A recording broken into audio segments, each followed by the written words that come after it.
Cette vidéo n'a pas pour but de nuire à qui que ce soit. Elle est juste là pour prévenir et mettre en garde. Tous les dossiers seront floutés et cachés pour respecter l'anonymat. Je tiens aussi à dire que cette vidéo tranche complètement avec ce que j'ai fait avant. Mais t'inquiète pas, c'est voulu.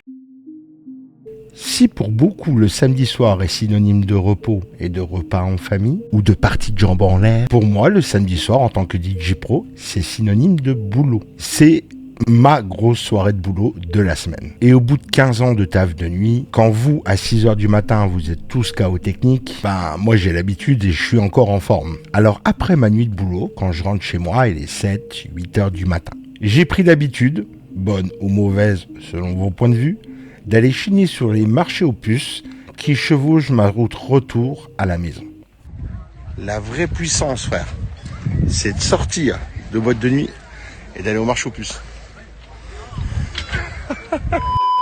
Alors moi, quand je vais sous les marchés aux puces, je cherche pas vraiment quelque chose de précis. Je cherche principalement du matos informatique, du jeu vidéo, mais je peux revenir avec un cadre, une lampe, un bibelot, ou au pire des puzzles ou des jeux de société pour mes enfants en bas âge. Et je suis incapable de vous dire où et quand, mais un jour, j'ai acheté une Wii sur un marché aux puces. Elle était dans un état impeccable, avec la boîte, les étages à l'intérieur de la boîte. Alors cette Wii, je ne m'en suis pas servi tout de suite. Je l'ai posée dans un coin de mon garage et je m'en suis pas servi pendant des années. En tassant pas mal de merde dans mon garage, j'ai décidé un jour de faire le ménage et de faire le tri dans ce qui me servait ou pas. Et en checkant le matos, un jour, j'ai retrouvé cette Wii. Et il s'avère que cette Wii était hackée. Je vais pas vous apprendre, une carte SD postée à l'avant. Et il y avait au fond de cette boîte un disque dur. Ce disque dur. Alors moi j'ai gardé la carte SD, le disque dur, et j'ai revendu la Wii. Et j'ai pris ce disque dur et je l'ai mis dans un des tiroirs de mon bureau. Et j'ai pas encore touché pendant des années. Et il y a pas longtemps, je suis retombé dessus. Et par curiosité, je l'ai branché à mon PC. Au début, je me suis dit qu'il marchait pas. Parce que quand je l'ai branché, il n'y a rien qui s'est passé. Je l'ai laissé brancher et je suis parti aux toilettes. Alors j'ai resté un bon bout de temps parce que je devais avoir un peu mal au ventre. Et quand je suis revenu, je sais pas par quel miracle, il marchait. Et la page du fichier Racine était ouverte sous mon bureau. Et là, je vous l'accorde, j'ai été trop curieux et j'ai regardé ce qu'il y avait dedans. Alors en Racine, il y avait quelques jeux Wii en format WBPS, pas mal de films, les fichiers créés par la Wii et un autre dossier qui s'appelait Bureau. Et là, j'ai cliqué. Bienvenue dans Paoloading, épisode 1403. Et à partir de ce moment-là, je vais vous parler de tout ce que j'ai trouvé dans ce disque dur. Et je préfère vous prévenir, il y aura beaucoup de choses floutées pour respecter les propriétaires de ce disque dur à la base. En face de moi, il y avait 4 dossiers. Config client, disque C, disque F, PC maison. Et j'ai cliqué dans l'ordre. Dans config client, il n'y avait rien de bien intéressant. Quelques plans de bâtiments. Apparemment, c'était les plans d'une maison que les gens étaient en train de construire. Sinon, rien de passionnant. Et là, j'ai retourné dans le dossier juste avant et j'ai cliqué sur disque C. Et là, bim.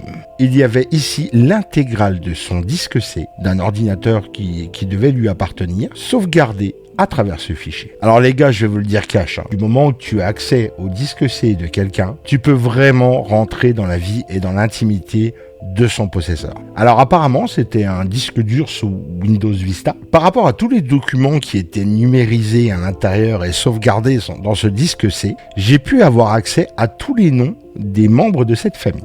Le père, la mère, les 2 enfants. Pour des raisons d'anonymat, je ne vais pas vous les divulguer ici. J'ai même pu savoir le nom des grands-parents. J'ai été aussi dans ses navigateurs internet. J'ai pu savoir tous ses favoris sur Firefox, ainsi que tous ses historiques internet. Bon, je vous l'accorde que beaucoup de ses liens préférés internet ne marchaient plus. Mais il y en avait encore qui marchaient. J'ai eu aussi accès à tous ses papiers professionnels, ainsi que tous les mots de passe de son boulot. Bon, j'espère que depuis le temps, ils ont changé, parce que apparemment, un des 2 travaillait dans un établissement bancaire. J'ai ensuite fouillé un petit peu dans le bureau, et là, bingo. Il y avait un dossier au format .txt qui s'appelait MDP Internet. Et là, j'avais l'intégrale de tous ces mots de passe sur Internet. MSN, Hotmail, Skyblog, MySpace, Chat Energy, jusqu'au code PIN de son téléphone. Et si vous avez connu tous ces sites internet, vous êtes déjà des papis, sachez-le. Mais les mots de passe, on y reviendra plus tard. Et là, j'ai vu qu'il y avait plein de dossiers de photos à l'intérieur de ce disque dur. Mais c'était dur, il y avait plein de dossiers de photos différents. Et là, j'ai eu l'idée. J'étais en haut dans la barre de recherche et j'ai cliqué .jpg.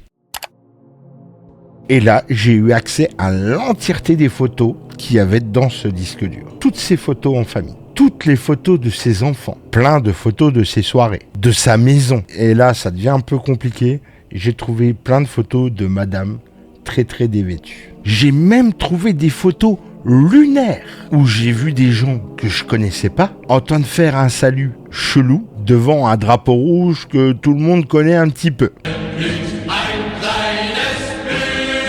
T'as compris, assez de photos, de dossiers, de mots de passe, de courriers numérisés pour pouvoir ruiner complètement la vie de ces gens-là et même lui créer des problèmes à son travail. Et là, je vous dis sincèrement, je me suis mis à la place de ces pauvres personnes. Si quelqu'un aurait trouvé un disque dur comme ça à moi, qu'est-ce que j'aurais voulu qu'il fasse? J'avais déjà assez rentré profond dans ce disque dur. J'ai pas voulu creuser plus profond. J'ai préféré tout formater. Bon, les amis, changement d'ambiance. Vous avez vu tout ce qu'on peut faire avec un disque dur qu'on a trouvé? Imaginez-vous le nombre de gens qui ont leur PC portable qui tombe en rade et qui jettent leur PC avec leur disque dur fonctionnel dedans. À mon avis, des gens comme ça, il y en a des milliers et des milliers et des milliers. Des gens qui revendent leur disque dur avec toutes leurs données dedans. Bas les couilles! Non, ça me touche pas, je m'en bats les couilles. Et imaginez-vous si j'étais une personne mal intentionnée, tout ce que j'aurais pu faire avec ce disque dur. J'ose même pas imaginer. Et je vous le dis, ces gens, ils peuvent remercier le ciel que le disque dur est tombé sur moi. Mais au fond, laisser tout ça traîner sur un disque dur, est-ce vraiment intelligent? Et c'est ce genre de gens, un jour, qui postent un message sur Facebook et qui disent « Oh, je me suis fait pirater !»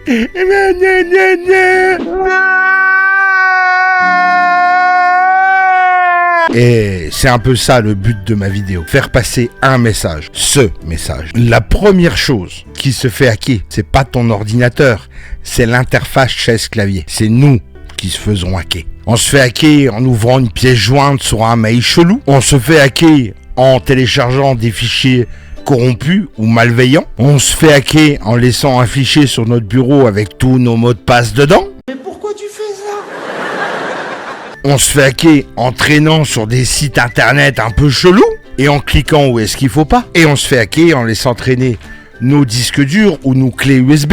Et on parlera même pas de ceux qui se font hameçonner à envoyer de l'argent à une parfaite inconnue, sous excuse que sous sa photo de profil, elle est bien bonne. J'ai faim plus que Alain, j'ai faim plus que Alain. Et pour être franc, ça fait plus de 20 ans que moi, je suis dans l'informatique et j'ai jamais eu un antivirus dans mon ordinateur. Et à ce que je sache, j'ai eu une fois un virus dans mon ordinateur et c'était parce que j'ai téléchargé un truc qu'il fallait pas sur un site où c'est que je devais pas aller. T'inquiète, je m'en rappelle, il a fallu tout réinstaller Windows. Car le meilleur des antivirus, c'est encore une fois l'interface chaise-clavier. C'est nous le meilleur antivirus. C'est avant tout à vous de faire attention à vos données personnelles. Et s'il vous plaît, gardez précieusement vos périphériques de stockage. Que ça soit disque dur, clé USB, SSD. Parce que n'oubliez pas, avec des logiciels comme Undelete, Photorec ou Recuva, vous pouvez récupérer plein de données d'un disque dur qui a été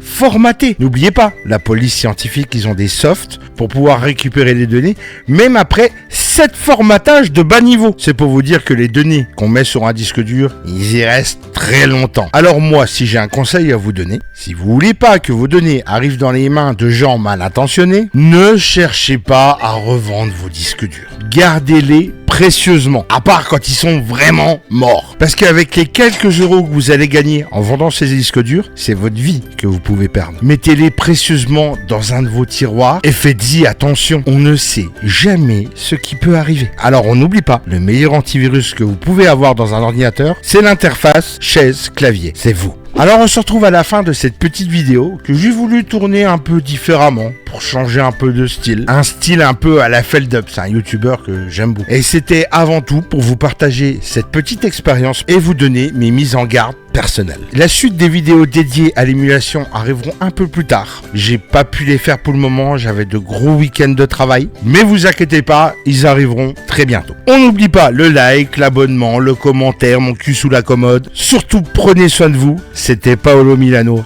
Je vous fais des bisous.